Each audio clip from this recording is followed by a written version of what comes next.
안녕하세요. 한국화학 에세이의 문광입니다. 오늘은요, 좀 특별하고 이제 이상하다고 생각할 수 있는 주제를 가지고 여러분들을 만나 뵐까 합니다. 오늘의 주제는 사주명리학과 선입니다. 우리가 사주팔자 본다고 얘기하잖아요. 그것과 선이라는 제목으로 전혀 뜻밖의 주제일 수 있지만 그 사주명리학과 선을 어떻게 연관시켜서 설명할 수 있느냐 한번 이야기해 보도록 하겠습니다. 저는 예전부터 출가를 해서 공부를 하고 수행을 하고 많은 이론들을 접하고 팔만대장경을 보고 부처님 공부를 하면서요, 이런 생각을 했어요. 우리가 살고 있는 이 세속, 이 속세의 세계를 떠나서 다른 성역과 정토 부처님 세계는 없다. 그래서 우리 이 종교, 그 다음에 우리 부처님의 불법의 세계는 이 세속 세계를 어떻게 성역화하느냐, 속세에 있는 이 모든 갖가지 문제들을 수행과 정진을 해서 어떻게 불법의 세계, 아름답고 깨끗한 정토의 세계, 편안하고 행복한 이런 그 극락의 세계를 바로 이 사바 세계에서 실현하느냐라고 하는 것이 중요하다고 생각합니다. 그래서 세상에 있는 모든 이야기들을 부처님의 가르침으로, 부처님의 신법으로, 마음의 법으로 이 세상 모든 것들을 다시 재해석해서 세상 사람들에게 새로운 지혜를 주고 새롭게 가르침으로 승화시켜 주는 것이 우리 불교의 역할이 아니겠느냐. 그리고 그런 일을 새롭게 변화돼서 나타나는 과학이라든지 기술 문명이라든지 뭐 이런 모든 문명에 대해서도 부처님의 지혜의 안목으로서 그것을 보고 재해석해내는 것이 얼마나 중요하냐라고 하는 것에 관심이 많았습니다. 그래서 오늘은 특히 우리 동양에서 굉장히 그 많은 이 논란이 되고 있는 이 사주팔자, 사주명리학에 대해 가지고 한번 이야기를 해보고자 합니다. 그래서 제 1화를 하나 소개를 해드리면요, 저는 출가하기 전에 유교의 그 사서삼경을 공부를 다 했습니다.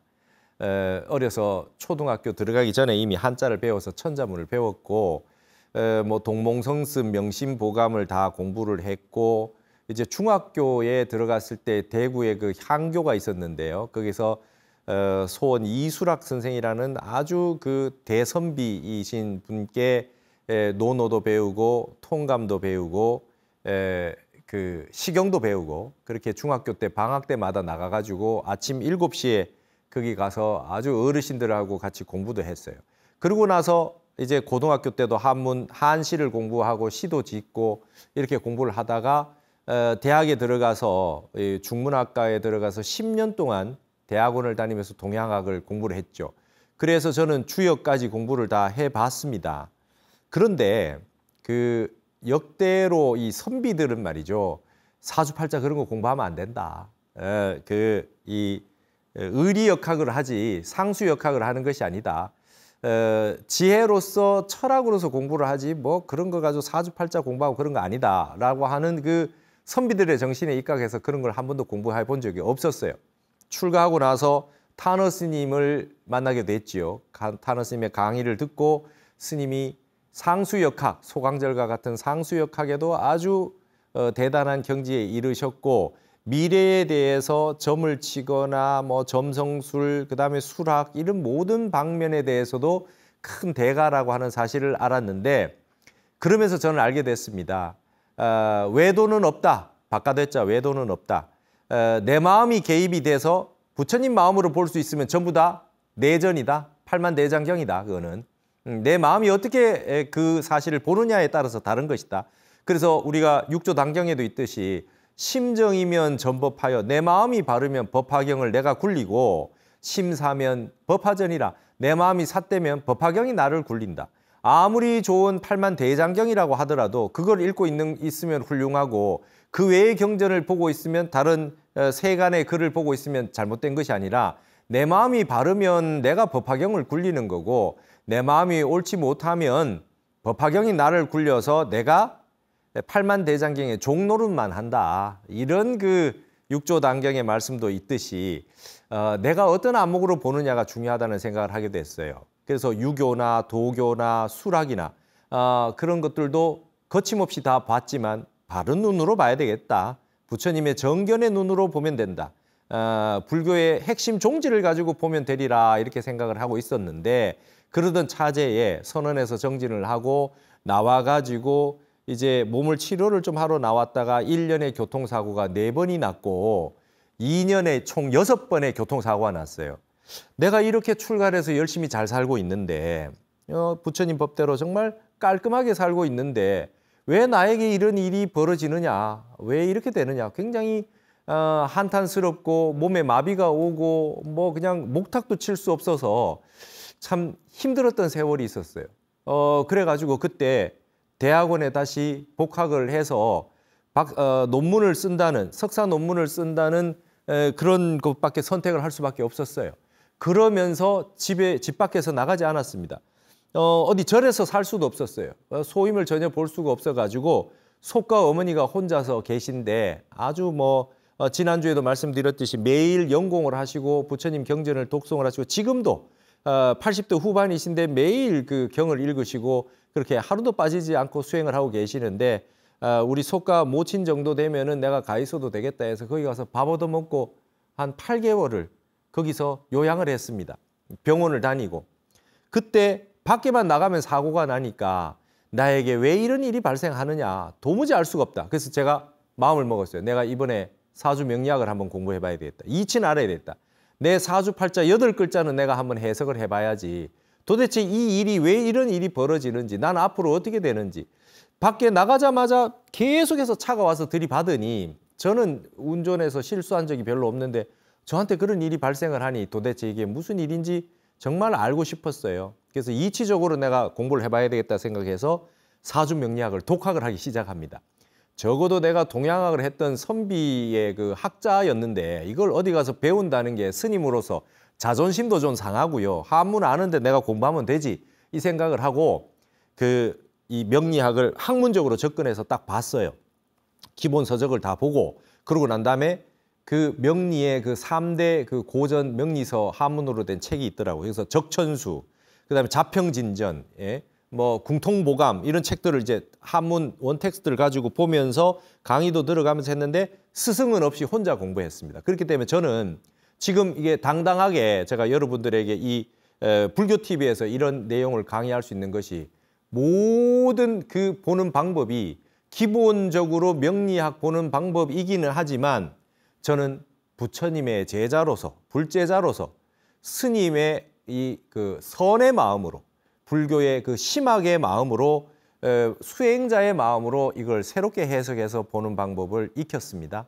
그래서 내가 그걸 공부하다 보니 세상이라고 하는 거는 속세라고 하는 것은 옳고 그르고 싫고 좋고 그다음에 궁한 세상이 있고 달하는 세상이 있고 좋은 시절이 있고 안 좋은 시절이 있고 위기가 있고 그렇구나. 잘 보다 보니까요. 인생에서 한 5년 대운, 10년 대운은 우울증이 올 때도 있고요. 어떨 때는 크게 좌절해서 망할 때도 있고 이게 쉽지 않습니다. 이 사바세계 인토 참지 않으면 살 수 없는 세상을 잘 설명해 놓은 것이 이 사주 명리학의 세계더라 이 말입니다. 그래서 오늘은 이걸 어떤 시각으로 우리가 한번 봐야 되겠느냐. 사주 명리학이라고 하는 걸 어떤 시각으로 한번 봐야 되겠느냐라고 하는 거에 대해서 설명을 한번 해보고자 합니다. 그래서 오늘 제목은 사주 명리학과 선입니다. 이 사주라고 하는 게 뭡니까? 사주, 팔자 이렇게 얘기하잖아요. 이게 지금 기둥이 4개라는 거예요. 기둥이 4개고 글자는 8글자라는 거예요. 아이고 내 팔자야 내 팔자야라고 하는 건 뭐냐면 태어난 연월일시 여기 써놨어요. 연월일시 태어난 해와 달과 날과 시라는 거예요. 지금 여러분 이게 이 사주를 써놨는데 이게 뭐냐면 현재 녹화하는 시간이 2025년 5월 13일 4시예요. 지금 4시 예부라는 시간인데 이 시간에 만약에 태어난 사람이 있다고 생각했을 때 이 사람의 사주를 이렇게 써놓은 거예요. 이거는 요즘 여러분 그 핸드폰 앱에 보면 만세력이 옛날 같으면 책력이 있어야 되는데 요즘 앱을 깔면은 그냥 다 이렇게 나와 있습니다. 이거 계산하는 법도 있고 한데 할 필요 없이 그냥 앱을 보면 이렇게 다 돼 있어요. 그러니까 지금 올해가 을사년이잖아요. 그러니까 지금 신사월 이모일 을사시란 말이죠. 이러한 날에 태어난 사람의 어떤 사주가 이렇게 돼 있다는 거예요. 근데 이게 굉장히 여러분 이 지금 요 연월일시 글자가 8개고 기둥이 4개잖아요. 연주, 월주, 일주, 시주란 말이에요. 기둥이 4개고 글자가 8개라서 사주팔자인데 여러분 이거는 바뀔 수 있나요? 내가 태어난 연월일시가 바뀔 수 있나요? 바뀔 수 없죠. 여러분 사주팔자는 바뀌지 않아요. 그거를 뭐라 그러냐면 이걸 가지고 명이라 그래요. 운명할 때 명자입니다. 명이에요. 이거는 내가 바꿀 수 없어요. 이 8글자를 바꿀 수 없죠. 근데 여기에 8, 18, 28 나오는데 이렇게 되면 이게 숫자가 대운 숫자인데 요거 계산하는 법이 있는데 각자 그 앱에 보면 다 글자가 다르게 돼 있을 겁니다. 나는 8세, 18세, 28세로 항상 바뀐다는 거예요. 10년씩. 10년씩 글자가 2글자씩 들어왔죠. 이걸 운이라 그래요. 이렇게 10년에 한 번씩 바뀌는 거. 그다음에 내가 태어나서 바뀔 수 없는 거. 그러니까 이게 이제 나눠지는 겁니다. 이렇게. 그래서 이걸 운명이라 그래요. 그럼 운명이라고 하는 건 정해져 있나요? 정해져 있지요. 이게 정해져 있네요. 근데 내가 태어난 명은 이렇지만 운이 10년마다 대운이 바뀌어요. 그리고 이 10년 가운데 매해마다 또 바뀌겠죠. 매달이 바뀌겠죠. 그날이 그날 바뀌겠죠. 그러면 2글자씩 계속 새로운 글자가 들어오잖아요. 그러면 이게 운명이 정해져 있냐고요. 그날 계속해서 바뀌고 있는데 그날 바뀌는 형태, 지금 여러분 이제 봄입니다. 좀 있으면 이제 여름입니다. 그러면 여름이다, 봄이다라고 하는 게 운명이라고 할 수 있나요? 그 순간에 엄청나게 많은 선택을 내가 할 수 있죠. 이런 상황 속에서도 어떤 형태로 변화를 내가 선택해서 갈 수 있느냐라고 하는 거는 내가 선택할 수 있어요. 이거는 명이 정해졌고 운도 정해져서 이런 형태로 가겠지만 정해져 있다는 거예요. 그럼 보시면 지금 이러한 사람이 있는데 2글자가 더 들어왔다고 했을 때, 운에서 들어왔다고 했을 때 이 글자가 내한테 좋을 수도 있고 나쁠 수도 있겠죠. 필요한 글자가 있을 수 있고 나쁜 그게 있을 수가 있겠죠. 이게 지금 일반적으로 이 얘기를 왜 하느냐 하면요. 한국인이 전 세계에서, 동양의 세계에서도 이 사주 명리학을 가장 많이 애호한다 그래요. 내가 보지 않아도 적어도 내 사주팔자를 가지고 우리 부모님이건 가족이건 결혼할 때 궁합을 보건 자식이 태어날 때 뭘 보건 하여튼 평생 한번 내 사주를 내 주변에 있는 나를 비롯해서 누군가 보지 않은 사람이 없다고 할 정도로 한국인들이 이 사주 매니아들이라는 거예요. 심지어 뭐 대권 주자, 정치인들, 경제인들 할 것 없이 이거 다 안 보는 사람이 없다 그래요. 그러는데 그래 놓고는 다 미신이라 그래요. 그래서 나는 이런 방식이 별로 좋은 방식이 아니라고 봐요. 다 하면서 다 하고 이거는 뭐 미신입니다, 뭐 그 무속입니다 해놓고는 뒤에 가서 다 물어봐요. 스님 그거 보실 줄 아세요? 좀 봐주세요. 뭐 풍수도 다 미신이라 그래 놓고는 우리 집 주소 가르쳐 드릴 테니까 좀 봐주실래요? 다 이래요. 이건 별로 좋은 방식이 아니에요. 오히려 오픈해서 정확하게 얘기를 하고 그다음에 나는 이랬습니다라고 얘기를 하고 그러나 나는 거기에서 더 깊이 여기에 매몰되지 않고 주체적으로 정견을 가지고 나는 내 방식대로 삽니다가 좋은 거지. 이걸 다 무시하는 척하고 뒤에서는 다 이렇게 하는 거 이거 이상하다 이거예요. 예를 들어서 여러분 옛날에 조선시대 때 낮에는 전부 성리학 책을 보면서 밤에는 전부 풍수책 보고 사주책 보고 이렇게 술학의 세계를 본다는 거예요. 이게 도학이 있고 술학이 있거든요. 도학의 세계는 진짜 근본 도의 세계인데 이제 술학의 세계는 이런 그 방편으로다가 쓸 수가 있잖아요. 이게 체지만 이거 용어로도 쓸 수 있거든요. 술학의 세계는. 여러분 술학의 세계에 안 빠져본 사람이 한 번도 없어요. 접근하지 않은 사람이 하나도 없어요. 삶이 이렇게 좋고 싫고 옳고 그르고 막 이 행불액이 오고 가고 뭐 이렇게 하기 때문에 안 할 수 없어요. 근데 도학의 세계는 술학을 버리는 것이 아니라 도의 세계의 안목으로 술학을 잘 해석해 주는 것이 중요해요. 거기에 매몰돼 가지고 내 삶을 주체적으로 살지 않고 거기에 매몰돼서 거기만 쫓아가지 않도록 만드는 것이 도학의 세계거든요. 그래서 이런 것도 좀 아셔야 된다 생각을 해서 제가 해석을 해드리려고 그러는 겁니다.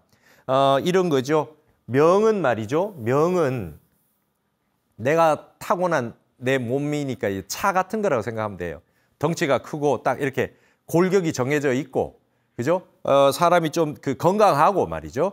아니면은 기질이 좀 이렇게 자존감이 강한 사람이 있을 수 있고, 어떤 사람은 조금 약해서 남의 얘기를 잘 듣고 수능적인 사람이 있을 수 있겠죠. 그게 내가 타고난 차와 같은 겁니다. 내 차는 그냥 딱 정해졌어요. 이 사람이 벤츠를 타는 사람이면 사주팔자가 좋게 타고났겠죠. 어떤 사람은 조그마한 차를 가지고 태어났어요. 그러나 운이라고 하는 거는 아무리 벤츠를 가지고 타고나도 갑자기 길이 막혔어요. 이 운에 길이 막혔어요. 아니면은 고속도로가 아닌 비포장 도로나 그냥 늪이에요. 뭐 차가 한치도 움직일 수 없어요. 아무리 좋은 명을 가지고 타고났어도 이 운에는 아주 고통을 지독하게 받는다는 그런 시절이 있을 수 있겠지요. 이걸 운이라 그래요. 그다음에 이 운은 좋은데 또 그 해가 또 나쁠 수가 있잖아요. 이 공부를 해보면 딱 처음에 저는 이걸 보고 딱 느꼈어요. 뭐냐? 제가 이 사주팔자를 스승이 없어요. 저 혼자 독하게 했어요. 그렇기 때문에 저는 아주 불자의 마음으로, 부처님 제자의 마음으로 정확하게 본 겁니다.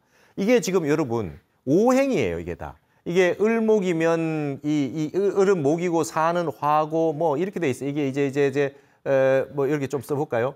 이게 목이고 이게 화고 사화 신금 사화 임수 오화 을목 사화 이렇게 돼 있어요. 근데 보는 거는 일간 태어난 날에 그 일간을 중심으로 보는 거예요. 그러니까 여러분 이게 목화 금목수화토 오행으로 돼 있잖아요. 근데 여러분 이걸 딱 보는 순간 저는 처음에 딱 명리학을 딱 공부하는 순간 첫 번째 딱 알았어요. 명리라고 하는 게 사주라고 하는 이 명의 그 이치잖아요. 이치. 굉장히 학문적인 거예요. 그냥 대충 끼워 맞추는 게 아니라 정확하게 보는 패턴이 정확하게 있단 말이죠. 근데 저는 처음 딱 보는 순간 알았어요. 야, 오행은 5개니까 곱하기 2 하면 10개가 나와야 되는데 글자는 8자니까 8글자밖에 없네. 그러면 세상의 모든 사람의 타고난 명은 반드시 뭐가 부족하거나 뭐가 많거나 이렇게 될 수밖에 없구나. 유교에서 말한 중용, 그 다음에 불교에서 말한 중도 이런 거가 갖추어져 있지 않구나. 아, 우리는 과불급의 세계를 살고 있구나. 뭐가 되게 과하거나 아니면 적거나 이 두 가지 중에 하나구나. 완벽하게 중용이 다 갖춰진 사람은 없겠구나. 8글자에 10글자를 오행을 맞추려면 반드시 보부족이 돼 있겠다. 아, 이래서 우리가 불교는 중도를 깨달아야 된다 하고 유교는 중용을 깨달아야 된다고 하는구나 라고 하는 걸 알았어요. 우리는 여러분 사주팔자라고 하는 걸 딱 보서 첫 번째 가르치면 이게 우리는 어디 한쪽으로 기울어진 인간들이에요. 성불을 했으면 안 태어났을 텐데 왔을 때 사람의 몸을 가진다는 것 자체가 뭔가는 되게 장점이 많고 뭔가는 단점이 있는 거예요. 완벽한 사람이 없는 거예요. 그래서 이 한평생은 수행을 해서 닦아서 살아야 되겠구나. 이것만 들여다보고 있어서는 안 되겠구나. 이거 실컷 들여다보고 봐봤자 통장에 그 잔액만 들여다보고 있으면 돈이 생깁니까? 이것만 보고 있으면 내가 행을 열심히 해야죠. 내가 열심히 닦아야죠. 아, 내가 지금 뭐는 되게 잘하는데 뭐는 내가 못하구나. 뭐는 굉장히 많은데 나는 이게 부족하구나. 이 상황을 딱 깨달아야 돼요. 내가 나 자신이 어떠한 이번 생에는 어떤 몸을 가지고 어떤 패턴으로 어떤 스타일로 내가 살게 되는 패턴을 사는구나. 그러면 나한테 절대적으로 필요한 거는 무엇이 되겠구나. 이걸 아는 거예요. 그러면 지금 자, 이 다 지우고 지금 제가 이 강의하는 이 시간에 태어난 이게 지금 남자 여자가 이게 좀 달라요. 남자가 이 남자아이라고 쳤을 때 얘는 앞으로 어떤 형태로 살아가야 되느냐 이 풀이하는 걸 보여드리겠습니다. 자, 보세요. 일단은 이 친구가 지금 태어난 남자아이가 옆 밑에가 전부 불이 4개나 이렇게 있어요. 불이 되게 많죠. 지금 불이 되게 많고 여기에 또 나무가 있어요. 나무가 이렇게 있지 않습니까? 그러니까 목생화를 일단 하잖아요. 목생화를 하고 그 다음에 이게 화가 4개나 있어요. 목이 2개나 있고. 그러면 8글자 가운데 6글자가 목화예요. 목화. 이 목화라고 하는 거가 이렇게 많으니 얘가 얼마나 뜨겁습니까? 근데 얘는 타고나기는 임수로 태어났어요. 임수로 태어났으니까 나는 조금 더워지는 날씨에 물인데 주변에는 나무하고 불이 많아요. 그러니까 물이 약해요. 물이 약해요. 근데 주변에 보면 다른 데는 물이 없고 옆에 신금이 있어서 금생수를 해주고 있어요. 그러니까 이 신금이라고 하는 게 나에게는 얼마나 귀한 것이겠어요. 쇠에서 물을 내는 거예요. 이 사람은 반드시 물과 쇠가 필요한 사람이에요. 그렇죠? 물과 쇠가 필요해요. 그러니까 이 사람에게 필요한 것은 이 사람 틀림없이 그럴 거예요. 불기운이 많아요. 열정적이죠. 그 다음에 이게 불을 딱 깔고 앉아 있으니까 밑에는 베이스에는 불이 쫙 있어요. 활발해요. 그 다음에 이 성격이 음험하지는 않을 겁니다. 근데 불구하고 내가 임수가 약하니까 내 몸이 약해요. 조금 에너지가 딸려요. 그러면 뭘 충족을 시켜줘야 되겠습니까? 물과 쇠를 충족시켜줘야지 된다 그러죠. 그러면 이럴 때 사람들은 뭐 이러쿵저러쿵 말 많이 하는데 첫 번째, 이 사람에게는 금수가 좋은 거잖아요. 일단 얘는 어려서부터 어린애인데 아쿠아리움 같은 거 가면 좋아할 겁니다. 그리고 남자아이인데도 불구하고 뭐 이렇게 쇠붙이 뭐 이렇게 그 놀이기구 뭐 이런 거 있으면 좋아할 수밖에 없어요. 여자아이 같으면 금이 필요하면 장신구를 좀 사주면 됩니다. 그러나 이 불기운은 조금 멀리 해주는 게 좋겠죠. 충분히 많으니까. 그래서 많은 거는 줄여주고 적은 거는 보충해주는 지혜가 필요하다 이 말입니다.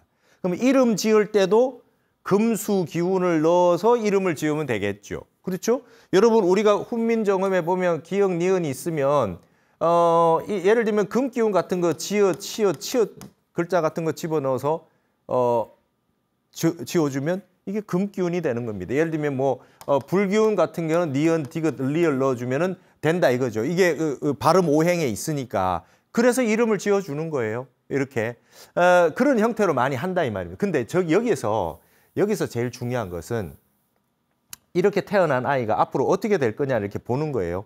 근데 여러분 보시면 신유술이 금이고 이게 이렇게 돼 있으니까 한 30년에 이거는 여름 기운이고 그죠? 여름 기운이고 이건 가을 기운이고 그다음에 이게 겨울 기운이단 말이죠. 그러면 얘가 금수가 필요한데 여기는 전부 다 이렇게 금수 기운이 와 있어요. 근데 여기에 또 얘가 금수가 수가 들어와 있단 말이죠. 그러니까 얘가 어쨌든 불이 굉장히 많아가지고 좀 약한데 대운으로서는 운으로 보면은 필요한 금수가 많이 들어와 있어요. 얘는 운이 좋은 거예요. 일단 많이 부족한 부분이 많이 채워질 정도로 돼 있단 말이죠. 그렇게 돼 있어요. 근데 여기 보시면 이제 수국화가 돼 있죠. 이게 내가 다른 그 일간의 오행이 극하는 걸 재라 그래요. 내가 예를 들면 그 수국하니까 여러분 재라고 하는 거는 남자에게는 돈이 되고 부인이나 여자가 되는데 이건 내가 에너지를 써서 만들어내는 거예요. 여러분 재는 내가 계속해서 에너지를 내가 써야 됩니다. 근데 여기 불이 4개나 이렇게 있으니까 이 친구에게는 에너지를 계속 쓰는 재가 굉장히 많아요. 이렇게 재가 많습니다. 이게 재다 신약이라 그래요. 재가 많으면 몸이 약해집니다. 에너지가 일복이 많아가지고 계속해서 일을 해야 되죠. 일을 많이 하니까 오히려 일이 많고 하는 게 쉬운 일이 아니에요. 힘든 거예요. 그렇기 때문에 얘를 충족시켜주는 이 수를 충족시켜주는 금이 공부가 됩니다. 공부. 인성이라 그러는데 공부요, 자격증이요, 내 에너지를 보충해줘야 됩니다. 재가 너무 많은 사람이 좋지가 않아요.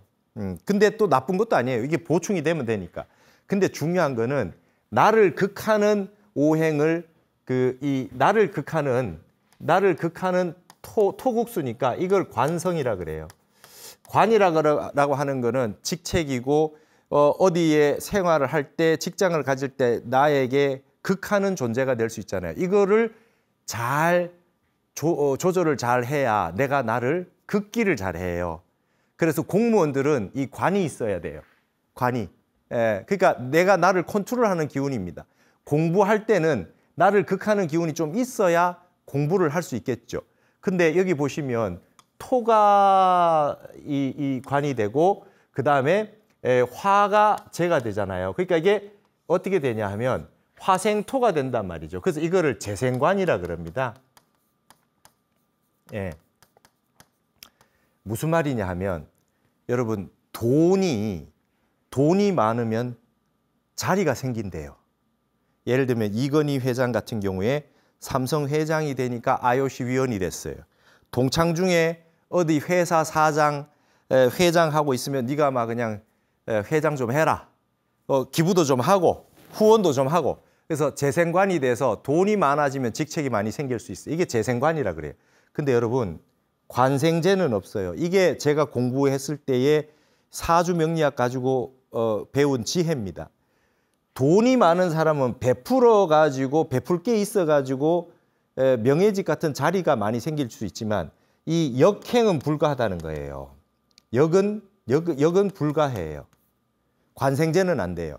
내가 어떤 자리에 높은 자리에 올라갔다 해서 거기에서 관생제는 안 된다 이게. 돈을 막 만들어내요. 내가 높은 자리에 가서 막 내 권력을 이용해서 내 이익을 사익을 추구하면 이게 역행이 되기 때문에 반드시 후폭풍을 받아요. 어느 지위에 있었는데 그 지위에 가가지고 내가 공금을 지위를 활용해서 썼다. 그럼 반드시 역풍이 돌아오게 돼요. 이게 인과법이에요. 이거 사주명리학에 이렇게 나와 있잖아요. 이거 기본 아니겠어요? 이게 선비가 보는 방식입니다. 그리고 중요한 거는 여기에서 가장 중요한 건 이게 다 지우고 여기에서 가장 중요한 것은 말이죠. 이거를 선비들이 공부하는 방법에 의해서 뭐라 그랬냐면 이런 표현이 있어요. 주역개사전에. 구비기인 도불어행이라는 말이 있어요. 주역개사전에 있는 말입니다. 구비기인 도불어행이라. 진실로 그 사람이 아니고서 도가 헛되이 굴러가는 것이 없다. 나를 이 사람이 있는데 이 사람의 그 사람, 바로 그 사람입니다. That's it 하는 거예요. That's it. 딱 그 사람. 바로 딱 그 사람이에요. 딱 그 사람의 심인이라는 건 뭡니까? 심이죠. 그 사람의 마음을 떠나서 내 마음을 떠나서 나의 이 운수와 나의 이 운명이 나를 빼놓고 헛바퀴 굴러가는 게 있느냐? 그런 건 없다 이거예요. 이게 이렇게 돼 있더라도 이게 결정론이 아니라는 거예요. 이런 상황에서 오화가 들어와 있을 때 이거를 활용하는 거는 내가 활용하는 이게 재거든요. 이게 재잖아요. 재니까 요 순간에 얼마든지 다르게 전용할 수 있는 겁니다. 내 마음이 들어가서 이것이 구성이 된다는 거예요. 내 마음 없이 돌아가는 건 없어요. 재라고 하는 게 이게 남자에게는 여성이 될 수도 있고, 그렇죠? 이게 직장이 될 수도 있고, 그렇죠? 이게 아버지가 될 수도 있고, 뭐 다양하게 있을 수 있겠죠. 근데 이 순간에 재가 들어와서 10대에 여자친구 사귈 수도 있고, 아주 그냥 학교 때리치고 공부 나갈 수도 있고, 아르바이트 할 수도 있고, 그렇잖아요? 근데 아버지 시봉 들고 아버지한테 배울 수도 있고, 이걸 가지고 얼마든지 다르게 쓸 수가 있는 거예요. 그 선택은 내가 하는 거예요. 이게 운명이 그냥 지멋대로 헛바퀴 돌아가는 게 아니라 선택은 내가 하는 겁니다. 그러나 이때는 좀 뜨겁겠구나. 내가 불이 많은데 좀 뜨겁겠구나. 그러니까 내가 좀 힘들겠구나. 재다신약하겠구나. 그럼 반대겠죠. 여러분, 돈이 많아지면 내 몸이 힘들어져요. 건강이 안 좋아지겠죠. 그러면 어떻게 돼요? 반대로 내 몸이 좋아지려면 돈을 내보내면 돼요. 보시하고 그다음에 봉사하고 남에게 많이 베풀면 다시 약해진 몸이 좋아지겠죠. 그럼 예를 들면 이때 불이 들어왔는데 일이 많아졌는데 재가 들어왔는데 이거를 아르바이트해서 돈 버는 기운으로 안 쓰고 오히려 사람들한테 봉사를 한다고 생각해 보세요. 이 일복을 가지고 봉사를 했어요. 봉사를 하면 내가 점점 내가 에너지가 더 생겨요. 그래서 이 사람은 요때 운이 안 좋은데 불이 많은데 또 불이 들어왔으니까 과해졌으니까. 근데 이때 봉사를 해가지고 그 이익을 내가 가지지 않고 남을 위해서 쓰게 되면은 어떻게 돼요? 똑같은 운이어도 달라지는 거라고요. 마음먹기에 따라서. 굽이기인 도불행입니다. 이 말을 꼭 아셔야 되겠습니다. 이거를 아는 것은 일반적으로 혈액형을 알거나 MBTI를 아는 거하고 같아요. 저는 뭐 I예요, 뭐 T예요 이렇게 할 수 있죠. 이걸 아는 게 미신이고 뭐 해서는 안 되는 일은 아닌 거예요. 그러나 여기에 매몰돼 가지고 정신을 못 차리는 게 문제다 이 말입니다. 그럼 여기에서 모든 거를 이 사주 명리학의 세계를 이 세계로 놓고 보면 이게 전부 뭡니까? 전부 선으로 볼 수 있어요. 운명은 바깥에서 헛바퀴가 돌아가는 것이 아니라 내 내면에서 이걸 어떻게 판단해야 될 것이냐를 선택하는 거예요. 여기에서 이 수에게 이 금은 말이죠. 금생수니까 공부 기운이거든요. 그러면 이 사람에게는 수니까 항상 금이 필요해요. 금인데 이게 공부고 나를 생해주는 어떤 형태인데 이건 전부 뭘로 할 수 있어요? 참선으로 할 수 있어요. 참선. 내 오행을 생해주는 것을 이게 이제 그 전문 용어로 인성이라고 하는데요. 도장인자. 자격증이 되고 공부가 되고 그다음에 학위가 되고 어머니가 되고 나를 자꾸 나에게 기운을 주는 건데 이게 대표적인 공부입니다. 공부. 자, 그러면 이런 시절에 굉장히 복잡하고 힘든 시절이 있다. 그랬을 때는 나에게는 이 금기운으로 이걸 치환해 줘야 되겠다. 그래서 이 시절에 오히려 공부를 더 열심히 하거나 참선을 하거나 고요히 가만히 움직이지 않고 있는 것이 좋다 이 말입니다. 이때 나는 공부를 해야 되겠다. 재운이 왔지만 오히려 공부를 해야 되겠다고 선택을 할 수 있는 거죠. 이게 해석학입니다.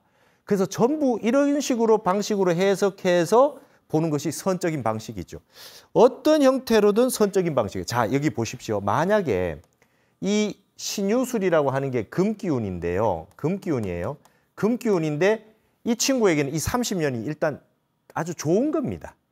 이 30년이. 그렇죠. 30년이 좋은 거예요. 그럼 이게 연으로 보면은 3년이 되겠죠. 근데 이 친구에게 예를 들면 지금 얘가 태어나자마자 앞으로 3년이 을사병호정미가 불기운이잖아요. 지금 이 3년 동안 다시 불이 들어왔어요. 그러니까 얘가 태어나자마자 지금 만약에 이 태어나자마자 이러한 사주를 가지고 이날에 태어난 애는 3년 동안 불이 또 더 들어왔어요. 힘들다고요. 힘들겠죠. 그럼 어떻게 해요? 이걸 잘 넘겨야 됩니다. 그러니까 어린 아이 때는 이때는 누가 해줘요? 어머니가 해줄 수밖에 없겠죠. 그런데 나이가 들었는데 지금 이런 사주를 가진 한 20, 30대의 누군가가 있다. 이렇게 불이 많은데 말이죠. 또 불이 들어왔다. 그러면 어떻게 해야 되겠습니까? 3년이니까 천일기도 하면 됩니다. 천일기도를 내가 극복해야 될 나의 일이 있구나. 내 가지고 있는 것보다 훨씬 뭔가 힘들게 되는 상황이 있을 수 있겠구나. 그러면 항상 이렇게 임묘진, 신유술 뭐 이런 식으로 3년이 가니까 천일기도가 있는 이유를 아시겠습니까? 안 좋아요.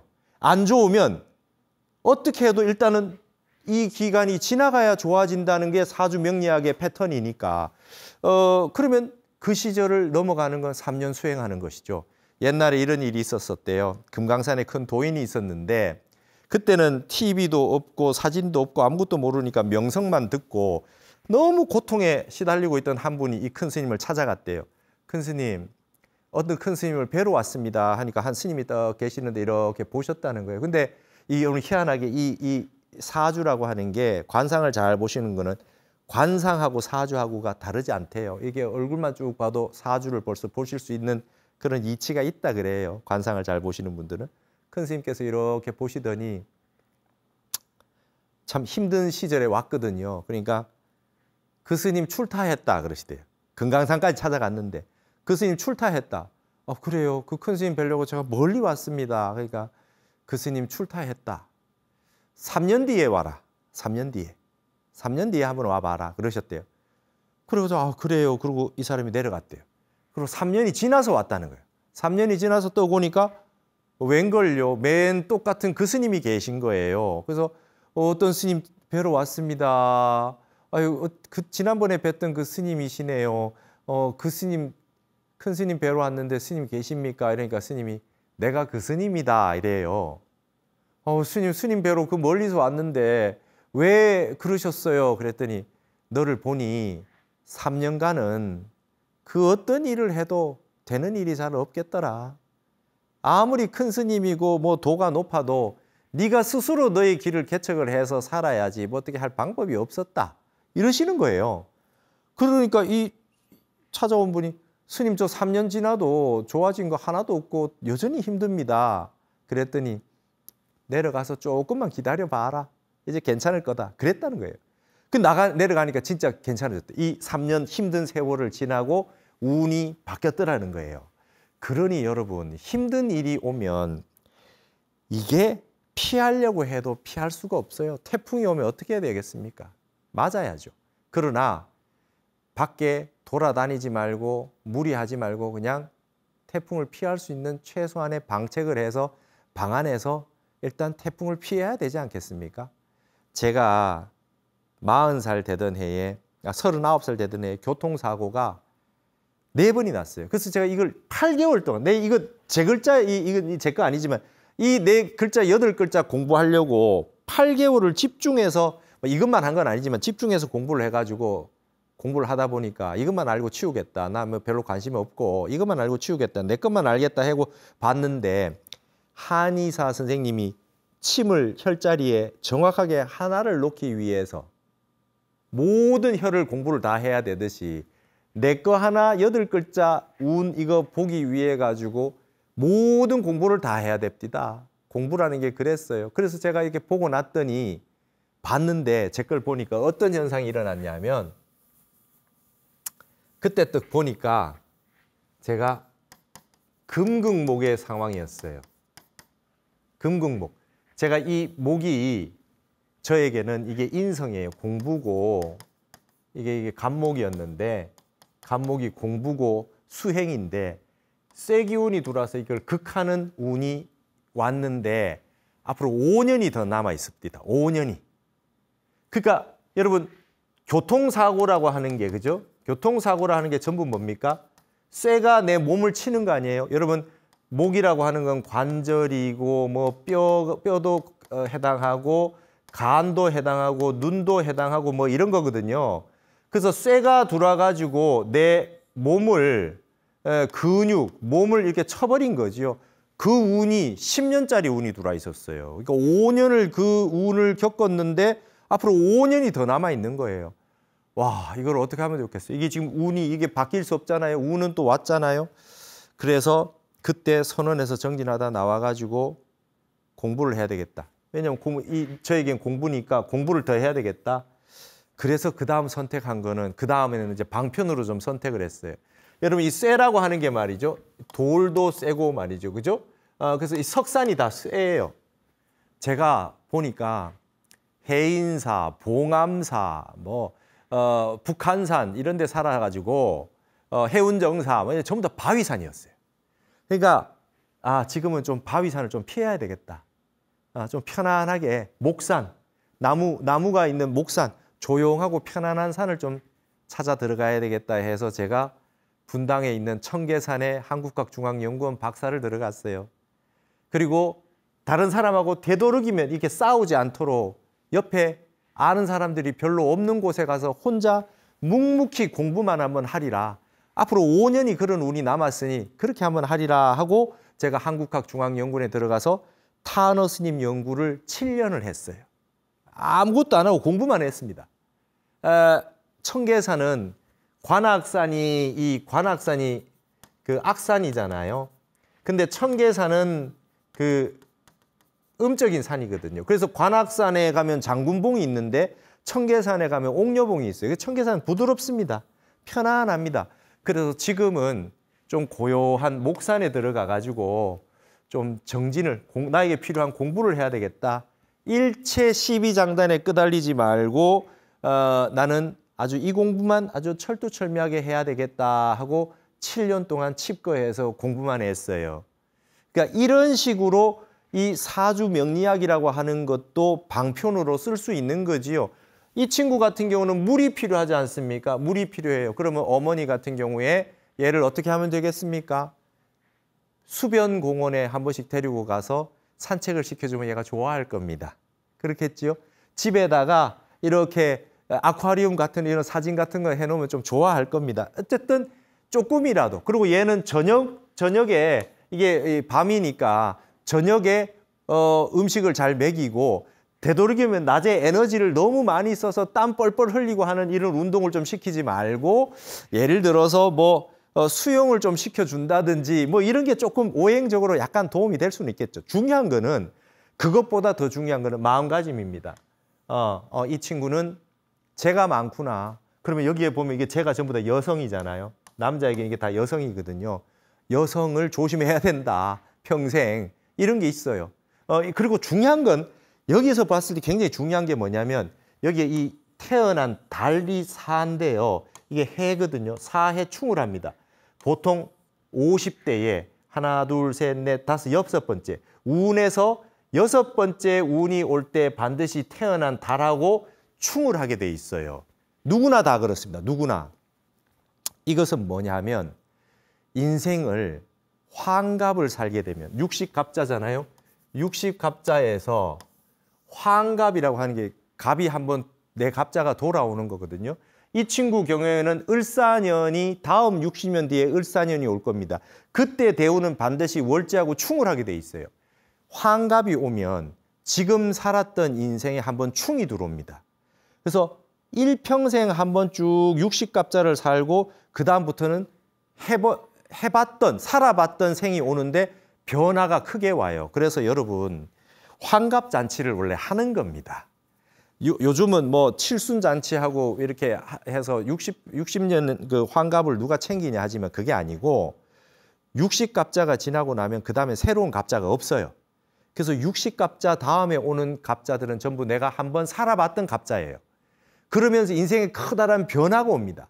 그러니까 인생은 60부터라는 말이 맞아요. 인생 이모작이 시작이 되고 지금까지 있었던 건 60갑자는 다 새로 잊어버리고 새로운 삶을 살 수 있다는 뜻의 의미가 환갑이에요. 그래서 이런 사주 명리 안에도 이런 식으로 다 해석을 할 수 있어요. 그건 저는 이거 제 해석입니다. 반드시 이 60갑자 이 환갑 때 되면 월지충을 하게 되는데 이걸 이런 의미로 생각해야 된다. 그러니까 60부터 나는 한 살이다 생각하고 새롭게 살면 된다. 늦은 것은 하나도 없다. 그래서 힘들 때는 여러분 어디 누구 가서 그 사주 명리를 뭐 누가 봐서 어머니가 봐오고 가족이 봐오고 뭐 궁합을 봐오고 하는데 가져야 될 마음가짐이 있습니다. 어떤 상황이 오더라도 나는 수행과 정진, 그다음에 뭐가 많아서 문제가 생기는 거 베푸는 거, 보시하고 정진하고 개정해 도덕적으로 살고 그다음에 공부하고 그다음에 거기서 나온 지혜를 가지고 살면 어떤 생이든 다 기회가 온다. 이 사람에게 반드시 좋은 기회가 옵니다. 좋은 기회가 와요. 인생의 황금 시대가 한번 오고요. 반드시 우울증이 생길 때가 또 반드시 옵니다. 반드시 성공하는 시절이 있고 고통받는 시절이 있어요. 견디면 좋은 시절이 옵니다. 인생의 3번 기회는 반드시 옵니다. 그리고 한 3번 정도는 반드시 위기가 옵니다. 이거는 누구도 피해 나갈 수 없는 세상의 기본입니다. 저는 농담 삼아 이런 얘기를 합니다. 자, 이 사주팔자 좋은 사람은 행복할까요? 복을 받아가지고 영원히 행복할까요? 저는 그렇지 않다고 봅니다. 부처님이 우리 초팔 행사를 하지만 부처님 한번 보세요. 인생을 세속의 눈으로 정말 속되게 한번 본다고 한번 가정을 해봅시다. 부처님 어머니 일찍 돌아가셨어요. 인성이 없어. 그죠? 이 나를 생해주는 인성이 없어요. 부부간에 제가 말이죠. 그 29살 때 출가하셨어요. 부부 인연이 100년이라 못했어요. 자식이 있는데 자식 태어날 때 못 봤어요. 내가 왕자인데 그 호의호식 하던 왕자인데 여러분 부처님 출가하셔서 걸식하셨어요. 빌어먹는 걸식을 하셨어요. 그 다음에 어떻게 하셨어요? 나라가 망했어요. 본인 나라가 망하셨어요. 그다음에 성불 하셨는데도 불구하고 제바달단은 자꾸 부처님을 시해하려고 그랬어요. 환란이 부처님의 말하자면 이 명리학적으로 보면 좋은 게 하나도 없어요. 오직 한 가지를 선택하셨어요. 수행을. 공부 수행 하나 선택하셔가지고 모든 좋다라고 하는 이런 기운들을 다 버리고 스스로 고행의 길, 수행의 길을 선택하셔서 성불하셨어요. 우리는 사주팔자를 극복할 수 있는 위대한 선적인 패턴을 최고의 선택을 하신 부처님을 통해서 교훈을 가져올 수가 있어요. 그래서 불교 공부하는 분들, 불자 한 번이라도 부처님 이름 명호를 들어본 분은 이 사주팔자를 딱 보는 순간 어떤 상황이 와도 나는 수행으로 극복할 수 있다. 나는 공부로 나는 이겨낼 수 있다. 어떤 운이 와도 견디면 반드시 고진감래가 그런 세월이 온다. 이걸 믿고 수행하셔야 돼요. 안 되면 천일기도 하면 됩니다. 안 되면 아무리 길어도 말이죠. 아무리 길어도 5년 대운, 10년 대운 지나면 5년, 10년 지나면 다 바뀌어요. 안 바뀔 수가 없습니다.